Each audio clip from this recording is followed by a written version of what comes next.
Ah, das ist endlich wieder der Will. Heute zum Thema Stand with Ukraine. Zu Gast bei uns in der Sendung Patti Basler. Und da ist er, zurück im Folium und in ihrer Flimmerkiste, der Dominik de Wil. Hallo!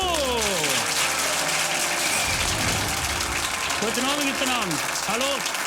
Danke, hört gut. Merci. Danke vielmals. Guten Abend, grüezi und herzlich willkommen. Hier im Folium und natürlich daheim mit den warmen Fernsehsessel. Das ist de Wil, das ist schon die 13. Staffel. Und was soll ich sagen, alles ist wieder anders. Das Positive vorweg. Wir können wieder aufzeichnen mit Publikum ohne medizinische Maske. Hallo miteinander, schaut mal. Schön. Aber das Negative gerade hinterher, vielleicht müssen wir bald vom Publikum mit diesen Masken hier aufzeichnen. Ja? Weil es ist eingetroffen, was vor wenigen Wochen noch die wenigsten für möglich gehalten haben. Krieg in Europa, das gibt es doch überhaupt nicht. Krieg in Europa vor genau 2 Jahren.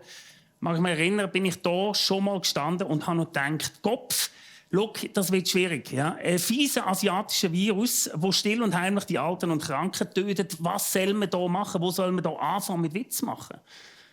Was haben wir jetzt? Den durchgeknallten russischen Boomer, der laut und in aller Öffentlichkeit nicht nur Alte und Kranke, sondern auch Männer, Frauen und Kinder ausbombt. Und ich stehe da und muss mir wirklich überlegen, hey, shit, wo soll ich da Witze machen? Wo ist jetzt in dieser Krise? Wo ist in dieser Krise ein alter, lustiger, weisser, aber harmloser Mann, wenn man ihn mal wirklich braucht? Wo ist er? Und natürlich denken jetzt einige von euch, da bin ich mir ganz sicher, der de Wil macht sich über seine Jokes Sorgen, während 2000 Kilometer von hier alles brennt und in Schutt und Asche liegt. Und wisst ihr was? Das ist gut, dass ich das denke, weil ich denke genau gleich. Genau das. Sollte ich jetzt nicht auch gescheiter Windeln, Konserven und Medikamente in Kisten verpacken wie andere oder mich gerade hinter die Steuer setzen und an die polnisch-ukrainische Grenze fahren, um mitzuhelfen? Oder noch besser, ich habe ja irgendwann mal DRS gemacht, 1900. Ja? Ich könnte mich ja eigentlich zu einem Freiwilligenbataillon in Kiew melden, wie das andere machen, zur Zeit, hier aus der Schweiz raus. Habe ich als gesunder, halbjunger Mann, sage ich jetzt mal, nicht eigentlich wirklich die Pflicht, ich müsste mich doch direkt eigentlich über dem Kriegsgebiet abwerfen, um dort an der Front Molotow-Cocktails zu bauen oder mich mindestens vor einen Panzer hinzustellen. Der Hashtag heisst ja auch «Stand with Ukraine» und nicht «Stand umeinander wegen der Ukraine», wie ich das jetzt mache. Ja? Müsste ich jetzt nicht so richtig mit meinem Schweiß und Blut irgendwie in Einsatz gehen, Einsatz zeigen. Ja? Stattdessen stehe ich hier im edlen Zwirn und schaue ein bisschen dumm aus der Wäsche und weiss, was ich als nächstes machen soll und wo ich überhaupt anfangen mit dieser Sendung. Und klar habe ich ein schlechtes Gewissen deswegen. Aber ich weiss auch, und das ist unglaublich hilfreich, euch geht es ja nicht anders. Das heisst, auch ihr habt ein schlechtes Gewissen, weil ihr sitzt ja auch gemütlich in der Gazprom geheizten Stube, die Hand in der Chipsschüssel und wartet darauf, dass der Klon im Fernsehen endlich mal lustig wird. Um euch abzulenken von dem ganzen Scheiß, was da draussen passiert. Deswegen sind wir doch da, oder? Nickt. Weil ich weiss, morgen müsst ihr ja wieder raus. Und ihr müsst euren Job machen, als Lehrer, Bäckerin, Grafiker oder meinetwegen als Zirkusdirektorin. ihr sind die, die Rädchen am Laufen behalten. Die spenden vielleicht Geld, ich weiss nicht. Ihr macht euch einen Nachbarn und der Familie Mut. Jetzt zeigt Mitgefühl, Betroffenheit. Ihr habt am Abend eventuell noch die Energie, um euch Kindern zu erklären, was da draussen gerade abgeht. Ihr vielleicht das Plakat mit dem Kind malen, geht an eine Demonstration, das weiss ich. Vielleicht zündet ihr einfach nur ein Kerzchen irgendwo an, holt ein Büsi vom Baum oben runter oder unterhaltet euch einfach mit dem einsamen Rentner von dem Migros. Vielleicht macht ihr das. aber, und das weiss ich, ihr macht alle etwas, irgendwo, auch wenn ihr das Gefühl habt, nicht. Ihr macht alle tagtäglich irgendwo etwas, wo irgendjemandem hilft. Und zwar auf eure Art, mit euren Mitteln. Und das ist doch prima so. Und wenn jemand von euch wirklich so viel Mut und Wille hat, um sich über Kiew, über Kampfgebiet abzuwerfen. Respekt, macht das. Aber man könnte auch den Köppel mitnehmen, oder? Finde ich also. Weil das sind unsere Mittel bei Deville. Im besten Fall eine Einladung zu bieten, um einen anderen Blickwinkel auf die komischen Geschehnisse einzunehmen. Im schlechtesten Fall machen wir einfach ein paar Jokes und Wortspiele, dass man wieder mal lachen kann. Oder sich aufregen kann. Und mal nicht über den verdammten Krieg, sondern einfach über das SRF, wie zu den guten alten Zeiten. Und wer zum Beispiel jetzt über den Köppel-Joke hat müssen lachen vorig, der muss jetzt wirklich kein schlechtes Gewissen... Ja doch, wobei schon. Doch, ist schon ein bisschen geschmacklos gewesen, aber hat auch gut da irgendwo durch, oder? Schon. Und trotzdem, über was soll man jetzt seine Jokes in dem schrecklichen Krieg machen? Wo würdet ihr jetzt ansetzen, wenn ihr mich wäret? Mal schauen, was meine Kollegen aus der Late-Night-Branche so gebracht haben zu dem Thema. Die Schweiz friert jetzt das Vermögen von Putins Oligarchen ein. Die Schweiz. Switzerland broke their neutral status and froze Putin's assets. Right now, the Swiss army is like, attack formation, knife, corkscrew, weird tiny scissors. The Swiss president said Russia's attack cannot be accepted regarding international law. This cannot be accepted politically. This cannot be accepted morally. And these are the people who gave Hitler a safe deposit box, so... Ja, richtig. Über die Schweiz könnte man natürlich herziehen. Das ist doch gut, ja? Weil die Schweiz spielt ja eine nicht ganz unwesentliche Rolle für Russland. Schliesslich hat ein Schweizer, erinnert euch, vor 20 Jahren mit dem Song «Moskau, Moskau» bereits die Befindlichkeitshymne für die russische Volksseele geschrieben.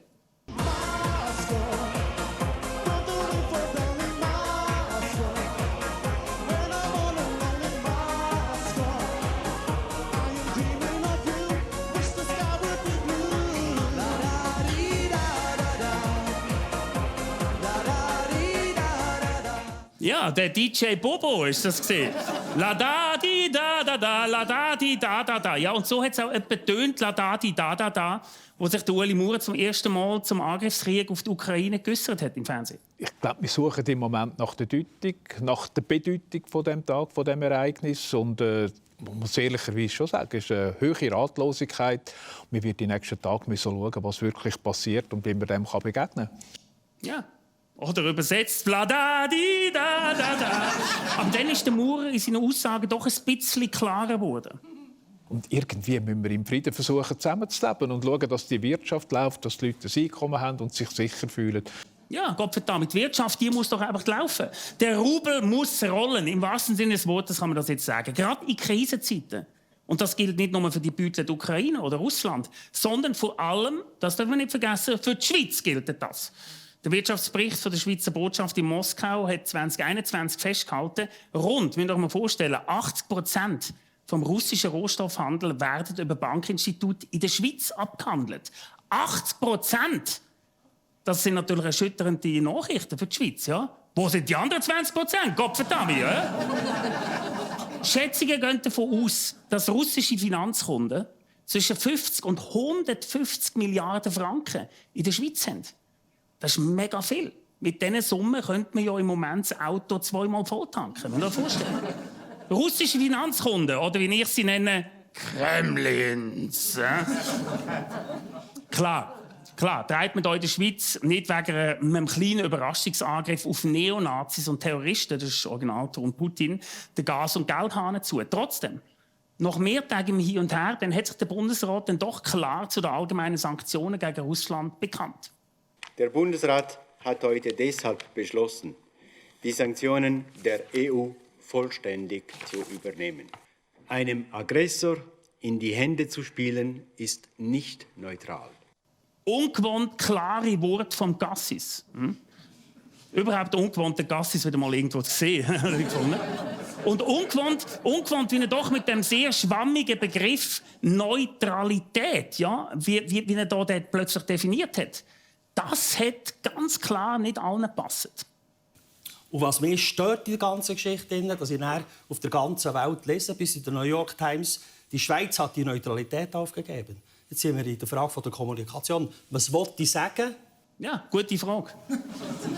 Was will der SVP-Ständerat Salzmann sagen damit? Rotet gerade mit. Ist es A. Ich kann im Fall lesen. Ist es B, wenn mich etwas stört, ist es grundsätzlich falsch? Oder ist es doch einfach C, Hey, und auch wenn jetzt die USA, sind wir noch mal ehrlich, wenn es auch die USA ein komisches Bild von uns in der Schweiz hat, nur weil man keine Schocke mehr nach Russland liefert. Die Amis müssen sich mal gar nicht so aufspielen. Unser Bundesrat weiss wenigstens, wer in der Ukraine lebt.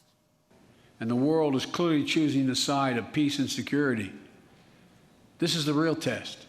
We stand with you. Putin may circle Kyiv with tanks, but he'll never gain the hearts and souls of the Iranian people. Ja, ist doch schön, oder? Dass die USA so ganz eng zusammenstehen mit den Bürgern und Bürgerinnen aus der Ukraine, den Iranern. Ja? Toll auch, haben Sie es gesehen, der Gesichtsausdruck dazu von der Vizepräsidentin Kamala Harris und der Nancy Pelosi. Irgend so zwischen Shit, jetzt ist es soweit.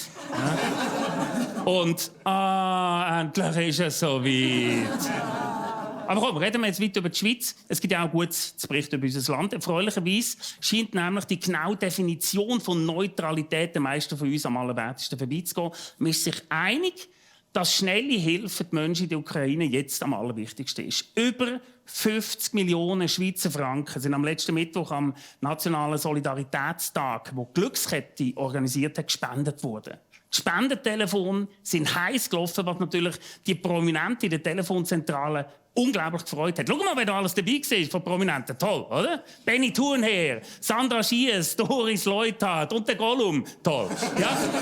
Gut, beim Benny Thurnherr hat es nicht ganz funktioniert, weil die Hälfte von denen, die ihn am Telefon hatten, hat sich mega gefreut und hat gedacht, sie haben jetzt 1 Million gewonnen.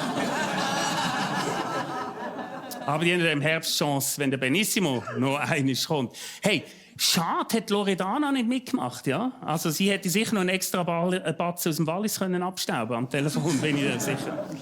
Auf dem Bundesplatz selber, dort hat ja die Sause am Mittwoch stattgefunden, ist dann aber auch einiges aufgeboten worden. Schau mal, der Dabu hat zum Beispiel gespielt. Ich habe den Song Imagine von John Lennon übersetzt auf Schweizerdeutsch und singe jetzt für euch. Nein, bitte nicht. Ja, nein.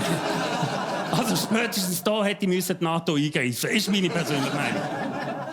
Aber weil die halt nicht gekommen ist, schicken wir halt einfach unsere Allzweckwaffe auf den Bundesplatz. Patti Basler.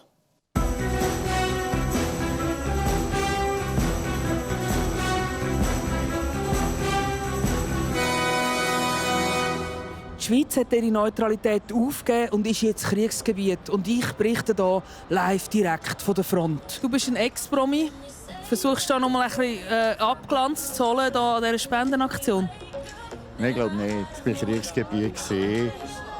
Ich finde, die Situation im Moment geht mir sehr nach. Und, das heisst, eigentlich bist du jetzt in dieser Krise viel mehr Experte als in der letzten?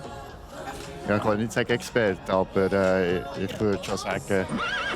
Was Ross hat, hat es auch einen Ritter. Wie viel hast du Platz auf deinem Bauernhof? Geflüchtete? Ja, wir haben schon. Wir hätten ein bisschen Platz. Du würdest ja gerade noch als Erntehelfer brauchen, oder? Ist ja jetzt gerade gut, jetzt ist der Sommer. Also ist sicher so, wenn jemand etwas helfen will, dann ist es auch schön, man muss ja irgendwie beschäftigen. Wie viele Geflüchtete nimmst du auf in deiner Wohnung? Putin oder Corona? Dann noch lieber Corona. Oh, lieber Corona. Corona.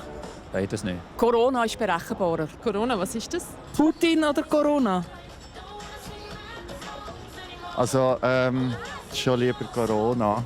Wobei ich jetzt nicht unbedingt das Virus meine, sondern wenn schon, dann eher das Bier. Nord Stream oder Mainstream? Mainstream. Mainstream. Mainstream. Weder noch, ehrlich gesagt. Was wir bekommen? Ganz klar. Mainstream. Und woher nehmen wir das Gas? Kühe. Oder einfach die Flatulenzen von diesen Sesselfurzer gerade in Bern sammeln und direkt in die Pipeline einspeisen? Das wäre vielleicht auch eine Möglichkeit. Wer lässt am meisten warme Luft raus? Ja, das machen wir alle hier und da. Bist du katholisch? Einmal gesehen. Das ist jetzt der moderne Ablass. Nein, ich glaube nicht. Kannst du das beichten? Es geht eigentlich mehr darum, wie gehst du durchs Leben, wie gehst du durch schwierige Situationen und wie kommst du darauf raus, ohne dass du das Lachen verlierst.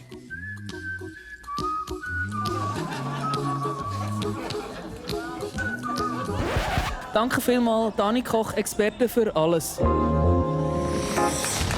Patti Basler auf dem Bundesplatz.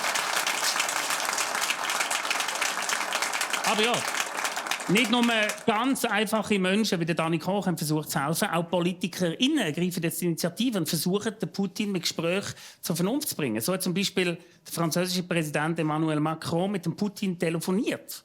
Nicht zum ersten Mal. Bereits 4 Mal haben sich die beiden seit Kriegsausbruch am Telefon verschneddert. Ja? Leg du zuerst auf. Hä? Nein, komm, leg du zuerst auf. Nein, leg du zuerst auf. Ich weiß es nicht. Immer ist aber aus diesen Gesprächen mit dem Macron die Initiative zu den ersten Fluchtkorridoren entstanden, um die Zivilbevölkerung aus den Großstädten zu evakuieren. Wenn sich der Westen schon gegenseitig auf die Schulter geklopft hat und in Paris wahrscheinlich zu dem Erfolg ein frisches Baguette aufgeschnitten worden ist, oder was die dort machen, sind grosszügigerweise ganze 6 Fluchtkorridore von den Russen freigemacht worden. Heute ab 10 Uhr Moskauer Zeit werden die Waffen schweigen und es werden 6 Fluchtkorridore geöffnet. Einer von Kiew nach Gomel, 2 von Mariupol nach Saporischschja und Rostov am Don, einer von Charkiw nach Belgorod und 2 von Sumy nach Belgorod und Poltava. Geiler Typ, oder? Wer ist das gesehen? Der russische Hans-Peter Buri, oder wer ist das genau? Weniger witzig, 4 von diesen 6 Fluchtkorridoren haben direkt nach Russland zurückgeführt. Ja? Sehr schlau gedacht von Putin, aber schon ein bisschen billig. Ich meine, das ukrainische Volk ist zwar verzweifelt, aber nicht blöd. Das ist ja wie bei Happy Day überrascht zu werden und dann heisst es... Ich habe den Song Imagine von John Lennon übersetzt auf Schweizerdeutsch und singe jetzt für euch. Ja. Auch der israelische Ministerpräsident Naftali Bennett hat sich zum Gespräch mit dem russischen Präsidenten getroffen. Der genaue Inhalt von dem Gespräch ist leider nicht bekannt, aber hat anscheinend so überhaupt nicht richtig funktioniert und gefruchtet. Wahrscheinlich aber auch hat die israelische Argumentation irgendwie nicht gut überzeugen. Ja? Hey Wladimir, los, ist mega gemein, Raketen auf den unterlegenen Nachbarstaat zu schießen. Oder macht das nicht? Das ist mega gemein. Ja? Komisch eigentlich. Ebenfalls versucht zu verhandeln haben übrigens der Ex-Kanzler Gerhard Schröder, der Erdogan und sogar der Kronprinz von Abu Dhabi. Ja? Die Schweiz müsste doch jetzt mal auch langsam einen Vermittler zwischen die Fronten schicken. Für was haben wir denn Dani Vorler? Du hast etwas sagen. Ich meine, jeder kann machen, was er will, weil jeder steht dazu, was er macht. Okay. Einen ganz neuen Ansatz hat der britische Kriegsexperte Mike Martin gehabt. Einem russischen Diktator soll ein ganz besonderes Angebot gemacht werden, um auf die Weiterführung von dem blöden Krieg zu verzichten. Ja? Asyl an einem wunderschönen Ort. Asyl, haben Sie es gelesen? In der Schweiz. Wirklich. Ja? Ich hätte ja nicht gedacht, dass ich den Satz mal sagen werde, aber hey, das Boot ist voll. Sorry, wirklich nicht. Nein, unsere kleine Schweiz hat doch keinen Platz für so ein grosses Ego. Und erst nicht für so einen grossen Tisch. Haben Sie den Tisch gesehen? Der Tisch hat eine Größe von einem Halbkanton. Was ist denn das? Aussertischler, oder was soll das sein? Gut. Auf dem Herliberg, dort wäre eine Unterbringung möglich, glaube ich, von Putin, oder? Oder ins Welschland, die kennen sich ja aus mit Putins. Oder ins Aargau. Ins Aargau wäre gut. Ich meine, mit Betznau, das ist ja quasi schon ein bisschen das Tschernobyl von der Schweiz, oder?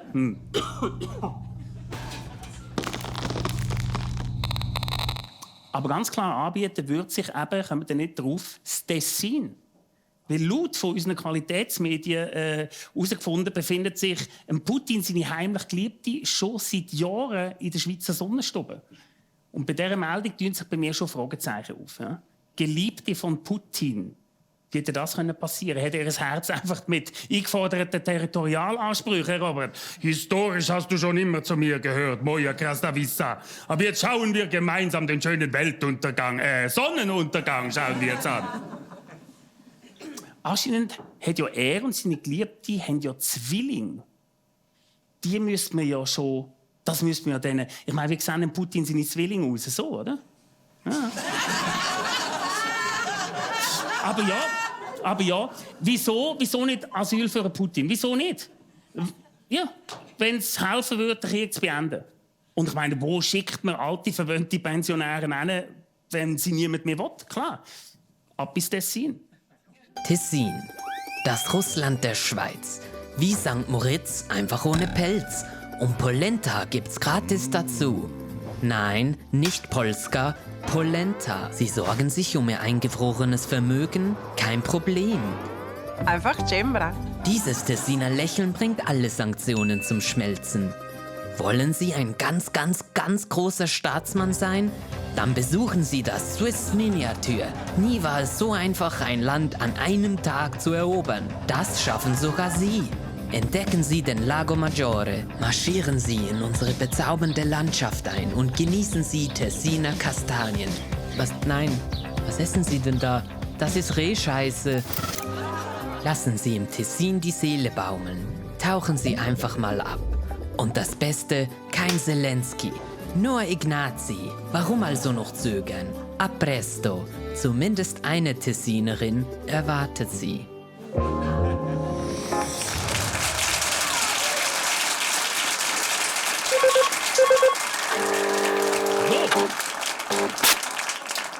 Soeben hat uns eine tolle Meldung erreicht. Als Reaktion auf den Krieg werden ab sofort jegliche Waffenverkäufe in der Schweiz gestoppt. Toll. Also nicht ganz. Ja. Es ist jetzt nicht die Schweiz, die stoppt, sondern genau genommen ist es Lidl Schweiz. Und es geht nicht um richtige, also es geht um Spielzeugwaffen, sind wir ehrlich. Ja. Der sympathische Detailhändler streicht ab sofort sättige Schaumstoffpatronen verschießende Plastikpistolen.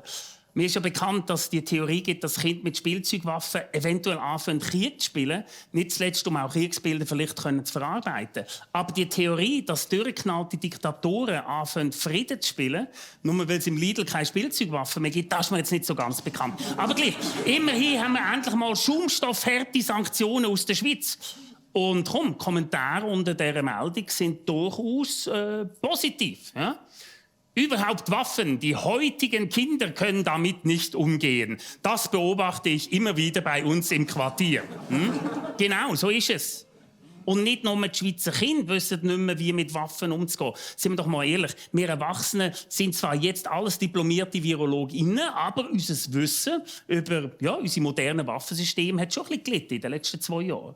Und damit auch unsere Selbstverteidigung. Oh, shit. Ja, shit.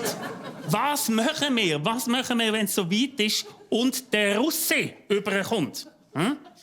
Weil viele stellen sich ja unsere Armee, unseren Grenzschutz etwa so vor.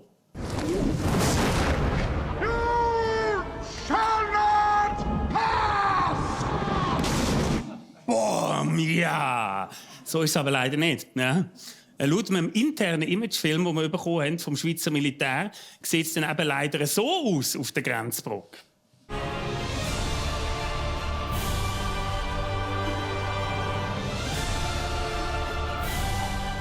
Ja, herzig, oder? Da schlottert natürlich jedem Eindringling die Knie. Vor Lachen. Ja? Mit dem Ukraine-Konflikt ist also auch das Thema Landesverteidigung und somit auch die Schweizer Armee wieder in den öffentlichen Fokus gerückt in den letzten Wochen. Und damit auch unser Armeechef und Korpskommandant Thomas Süssli. In der Schweizer Medienlandschaft macht er regelrecht Territorialansprüche geltend. So häufig, wie er sich geäussert hat in den letzten Tagen. Aber jetzt mal Klartext, Herr Korpskommandant. Wie sieht es denn aus mit der Bedrohungslage für unsere Schweiz? Armeechef ruft zu Gelassenheit auf und rät, Notvorrat zu halten. Okay, also locker gelassen bleiben, aber schon ein Notvorrat. Das tönt jetzt so ein bisschen nach... Aber was hat denn so ein Korpskommandant selber in so einem Notvorrat? Wir haben genügend Getränke, genügend Wasser. Wir gehen ab und zu noch campieren, darum haben wir einen Campingkocher. Wir haben auch immer Feuerholz für Schmine. Ja, super, oder? Wasser, Holz, Campingkocher habe ich auch. Jetzt muss ich nur noch irgendwo Schmine einbauen, dann ist alles gut. Ich bin jetzt sehr erleichtert, hat er nicht noch WC-Papier aufgezählt, da wäre wieder etwas los. Aber immerhin, 360'000 Schutzkeller stehen in der Schweiz zur Verfügung. Herr Süssli, sind die ready? Eben muss sich dann einmal überlegen, was in diesen Schutzkeldern ist. Teilweise heute sind das Vereinslokale oder für Musikgruppen Übungslokale. Man muss sich wirklich die Frage stellen, könnte man den wieder einrichten, dass er dann auch funktioniert. Ja, scheisse. He? Vereinslokale und Musikgruppen. Da muss man sich im Ernstfall entscheiden, Atomtod oder Guggenmusik. Müsste ich ein bisschen länger überlegen, ganz ehrlich gesagt. Da sind wir neidisch auf unsere Nachbarn. Die Österreicher sind da besser dran. Die haben ja immerhin schon mal die meisten Kinder im Keller untergebracht. Also komm, fassen wir zusammen. Was muss der Süssli zugeben?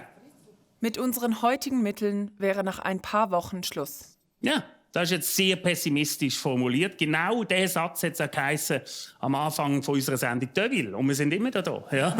Aber beim Gedanken an Aufrüstung bekommen die Bürgerlichen natürlich dann schon feuchte Augen über.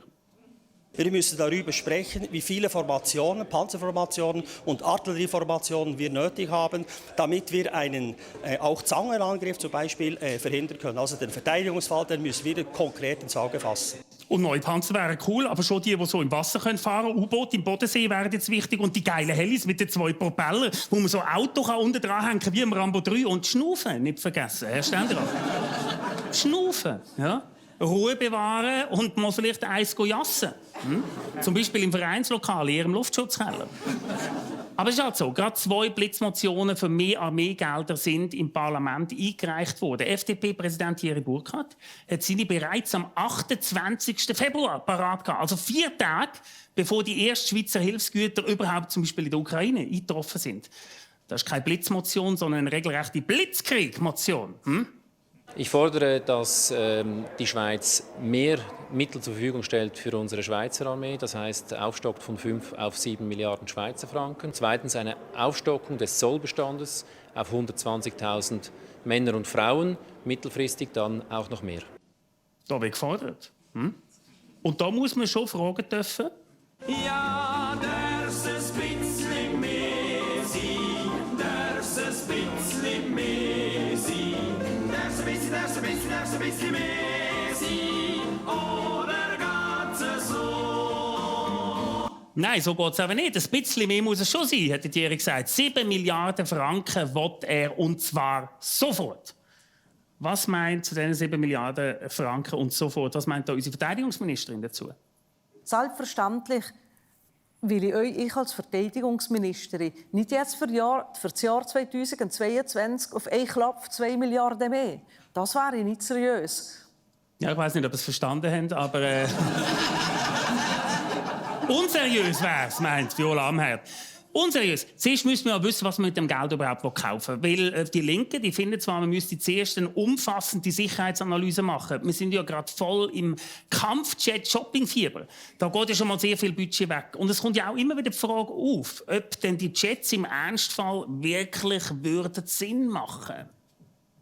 Dass man jetzt so eine Luftüberlegenheit hat von der russischen Seite aus, hat nicht einfach damit zu tun, dass sie jetzt ganz viel mehr von ganz viel besseren Flügern haben, sondern dass die ukrainischen Flüger schlicht einfach nicht mehr starten können. Wenn ich jetzt ein Angreifer wäre, würde ich vermutlich auch versuchen, die Fähigkeit möglichst schnell zu zerstören. Balthasar Glättli. Der Aggressor, der krasse Zerstörer. Ja. Das ist Agent 00 CO2. Ist er. Aber es ist ja klar, dass er als Grüne zuerst Flughäfen und Jets gerne zerstören. Das ist schon klar. Aber mit was will der Balthasar das denn machen? Mit Kampfvelo? Oder wie will er das machen? Aber es ist eine spannende Frage. Hätten wir im Bundeshaus eigentlich auch so einen tapferen Zelensky? Also jemanden, der im Ernstfall zur Waffe greifen würde? Patti Basel, du bist ja schon dort. Kannst du mal schnell nachfragen? Welche Waffengattung könntest du bedienen? Ich persönlich, ich glaube, ich würde am liebsten in einem Panzer sein und dort an der Front mitkämpfen. Ich war bei der Luftwaffe. Alpha? Nein. Beta, Gamma. Nein, das ist das Corona-Alphabet. Delta, Charlie? Keine Ahnung, sorry. Der Mensch, der euch verteidigt bei einem Luftangriff von Putin, er kann nicht einmal das Flügeralphabet. Danke vielmals, Schweizer Armee. Du bist ja Gesundheitspolitikerin. Gäbe es nicht Biowaffen, wo man Putin ausschalten könnte damit? Du hättest doch hier Zugang. Ja, eben nicht. Überlegt man es immer.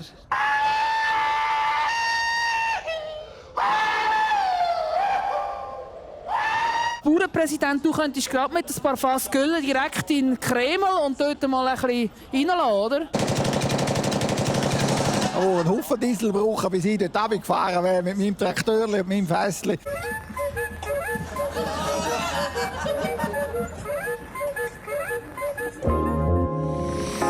Ja. Toll. Haben Sie gesehen? Wir müssen uns nicht nur Flugzeuge auslehnen, wie die Ukraine von Polen, sondern gerade auch noch Piloten dazu am besten. Also doch höchste Zeit zum Aufrüsten, oder, Kommandant? Sie haben jetzt das Wort «aufrüsten» gebraucht. Ich würde das eigentlich nicht brauchen. Ich würde nicht «aufrüsten» brauchen als Begriff, sondern wir tun tatsächlich die Fähigkeiten, die in den letzten Jahren keine Priorität hatten, wir jetzt wieder auf das Niveau bringen, was es braucht, eben, um den Verteidigungsauftrag wahrnehmen. Also, zuerst einmal auf ein Niveau bringen, um sich überhaupt irgendwie zu verteidigen. Ich fange schon mal an, meinen Schutzkeller auszuräumen, so viel ist klar. Aber es ist so, das sind Zahlen. Die Schweiz kann zwar innerhalb von 10 Tagen 35'000 Soldatinnen und Soldaten aufbieten, aber die Soldaten, die müsst ihr euch jetzt nicht vorstellen, dass die dann da stehen wie der Chuck Norris, ja? Sondern eher so Chuck Glättli sind die. Wenn der Chuck Norris in eine Steckdose reinlängt, dann kommt der Strom einen elektrischen Schlag über. Wenn der Glättli in eine Steckdose reinlängt, dann kommt der Strom eine Klimakompensation über. Und wenn dann die Sirenen heulen, müsst ihr euch vorstellen, dann müssen ja alle da unsere Milizarmee muss ja zuerst einmal ihre ganze Militärplunder zusammensuchen. Wisst ihr noch, wo der Plunder ist? Keine Ahnung. Hinter der Skirüstung im Keller, Sturmgewehr irgendwo. Aber das hat dann natürlich keinen Verschluss, weil der muss man ja dummerweise separat aufbewahren. Ah, der liegt im Estrich. Also im Estrich von der Ex-Frau, blöd, ja. Die Munition, die hat man vor 3 Jahren mit der alten Batterie im Elektroschrott entsorgt, natürlich. Den Schlafsack, ja, hat man beim letzten Festival mit dem Billigzelt direkt abgefackelt. Und der Helm, der müsste noch irgendwo, den Helm, den haben wir ja dem Sohn mitgegeben für die Theateraufführung. Ja, der sieht dann eben so aus. Ja.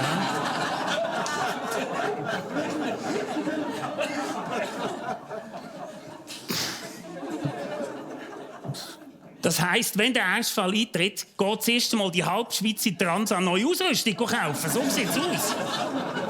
Und da ist man dann eben froh, wenn man wenigstens mal vielleicht Gummizäpfe hat zum Verschießen. Ob es jetzt schlau ist, die Kinder abzurüsten und die Erwachsenen dafür auszurüsten, das kann und wollte ich in diesen Zeiten nicht beantworten. Was ich aber weiss, ist, dass wir von Thomas Süssli noch sehr viel werden hören in den nächsten Tagen. Achtet euch darauf.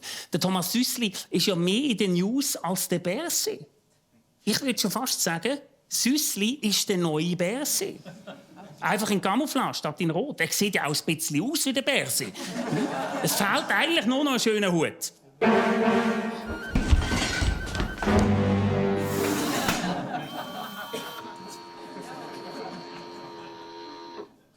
Schöner Hut. Aber ich sehe es schon kommen. In den nächsten 2 Jahren, wisst ihr, was wird passieren? In den nächsten 2 Jahren wird der Süssli jetzt jeden Mittwochnachmittag eine Pressekonferenz im Fernsehen von der ganzen Nation abhalten. Ja, wie der Berset. Dann wird er natürlich, ist klar, ein Buch schreiben, wie der Berset, ja, wie ich die Kriege erlebte. Und dann, so wird es passieren, kommen private Panzerfahrten in Schwarzwald das Licht. So wird es sein, ganz sicher. Was heisst, wir werden uns daran gewöhnen müssen, noch weiterhin in den News mit unappetitlichen Kriegsbildern konfrontiert zu werden. Aber für uns SchweizerInnen mit Gewehr im Schrank macht das ja nicht so viel Problem. Ja? Es gibt viel Schlimmes, das einem den Fernsehabend versauen kann. Jetzt hat er echt den Kopf weggejagt. Mega. Boom. Wie machen die das mit dem ganzen Blut? Ist super.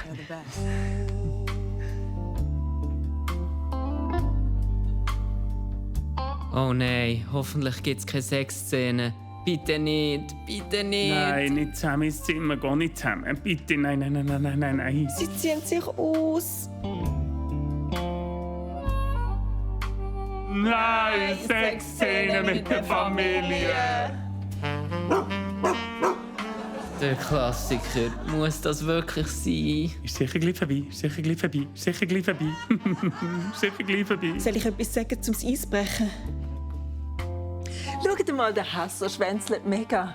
Oh nein, ich habe Schwänzle gesagt. So, jetzt ist dann aber gut. Sonst fängt der Papi noch mit so einer peinlichen Mini-Aufklärung an. Ah, ich weiss noch, mein Vater hat mich auch so aufgeklärt in den 70er bei einer Sexszene. Aber noch schlimmer, im Kino. Und alle haben es gehört. Oh Mann, es ist seine Schuld. Ich hätte ja etwas anderes schauen. Was? Du hast den Film schauen? Sicher nicht. Oh nein, meine Eltern streiten sogar in Gedanken zusammen. Ich täusche vor, dass ich aufs WC muss. Genau, genial. Moment, spinnst du? Dann meinen sie noch, ich muss aufs WC, weil... Ich gehe ein bisschen Küche holen. Servola. Nein, Gurke. Nein. So, ich hole, glaube noch Chips. Bleib nur sitzen, holst du sonst gerade? Nein, ich habe Chips gezahlt. Ich darf sie holen. Könnt ihr wieder absitzen, es hat keine Chips mehr. Fuck, wenn Filmstars nur wüssten, was sie uns antun. Oh, stell dir vor, die Szene mit den Eltern müssen schauen. Das wäre übel. Das sind die Momente, wo ich froh bin, dass ich ein weißes Kind bin. Ich darf meine Eltern dann nicht an die Filmpremiere einladen. Ich hoffe, das Kameradepartement filmt die Szene möglichst diskret. Ah, wieso? Ausgerechnet heute müssen wir die 6 Szenen drehen und ich doppel habe meinen Vater auf einen Setbesuch eingeladen. Für so etwas zahle ich Beilage. Nein. Hey, komm, ich glaube, wir haben die Familie, die das zusammen schauen, jetzt genug lang gefällt. Sicher nicht. Da muss jeder mal durch im Leben. Immer noch? Ich glaube ja nicht, dass ich das je sagen würde, aber Werbung ist unsere einzige Erlösung. Wegen mir sogar die mit dem Roger Federer, dort, wo er singt.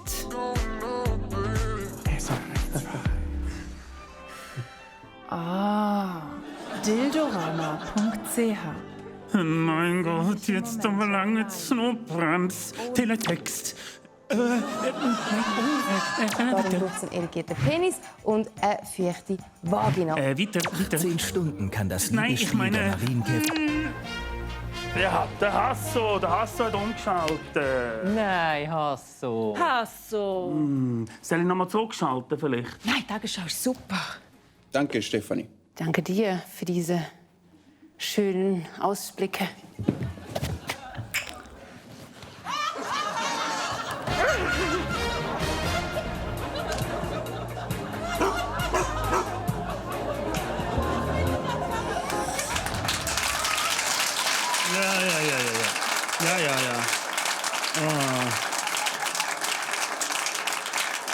Oh Mann, oh Mann, oh Mann.